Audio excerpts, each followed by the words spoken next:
I've been listening to you every morning, and the one thing that I'm having a struggle with is source energy. So I know that that is probably the biggest part. And when I'm meditating and trying to get in touch, I feel like I'm not allowing or receiving. Sometimes the flawed premise that you're beginning from is that I'm not in touch, I'm not in touch, I'm not in touch, I need to get in touch. And what if you were already in touch? What if you are an extension of source energy and you're already in touch? I guess logically I know that, and I know that the only thing that could keep you from in the moment resonating with source are thoughts that make you feel uncomfortable when you think them.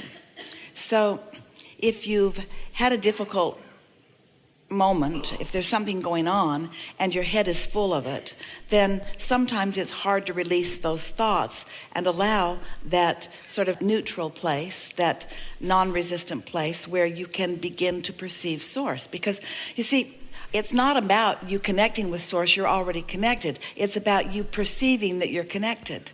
It's only your perception of your alignment that's ever in question, because the alignment is always there. Source energy is flowing through you. Every cell of your body is a recipient of it. So you are already in connection with source. But sometimes you think thoughts, sometimes people think thoughts of unworthiness, which doesn't let them realize it. Or sometimes they're mad at somebody, which doesn't let them realize it. And it's the reason that we teach quieting your mind. So as you find something to focus upon that isn't much to think about, but distracts you from things you were thinking about, then it's easier for you to perceive your alignment with source. It's just about you realizing it. And really, when you're in the mode of appreciation, you're letting it flow. That feelings of passion, that's really connection to source. And we've been saying to our friends for a while, we would rather see you in a state of appreciation than in a state of meditation, because both hold no resistance and both are in alignment with source. It's just that when you are in appreciation, you're thinking thoughts, you're thinking source-light thoughts, you see.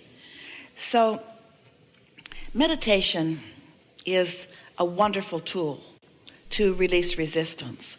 But like all tools, it works better if there's not a lot of resistance to release to begin with. If you get yourself all balled up about something and really worried about something, as a last-ditch effort you sit to meditate, you're not going to be able to quiet your mind, because law of attraction is going to take you there and there and there and there and there, and then you're going to say, source must be out to lunch because source didn't come and get me. Well, it isn't that source was right there for you. You just weren't ready to perceive. And so let's use the word perceive and receive interchangeably for a little while. Your perception and your reception is sort of the same thing. So you can give yourself some advantages by meditating earlier in the day before your thoughts get moving against you, so to speak. Or stay there long enough, applying some effective tools until you are sure that you get there, and then enjoy it. Just enjoy the milking of the sensation of connection. As we've watched so many of you, we've noticed that what works most for most of you is to find something to focus your mind upon. It can be something you're looking at. Sometimes people dangle crystals that are sort of shimmering in the light, and they just focus upon the variety of that. Sometimes people light a candle and they just watch the flame. It sort of just slows your mind down. Esther likes to isolate a sound in a room. And in this room, you could focus upon the wind you can hear coming from the air conditioner. Can you hear that wind? You just focus on that wind. You have to focus on it because there's other things going on, like us talking, someone coughing. There are other things that could distract you. But if you keep bringing your mind back to that wind, not thinking about where it's coming from or what it is, but just listening to the sound of it, that's going to quiet your mind. And so the question is, do you have the ability to focus? Well, the answer is yes, and law of attraction makes sure that things get big enough that they're very compelling to focus upon. But the bigger question, the more important question is, do you have the ability to focus upon what you mean to focus upon? Could you look into a segment of something and focus upon what you want to focus upon?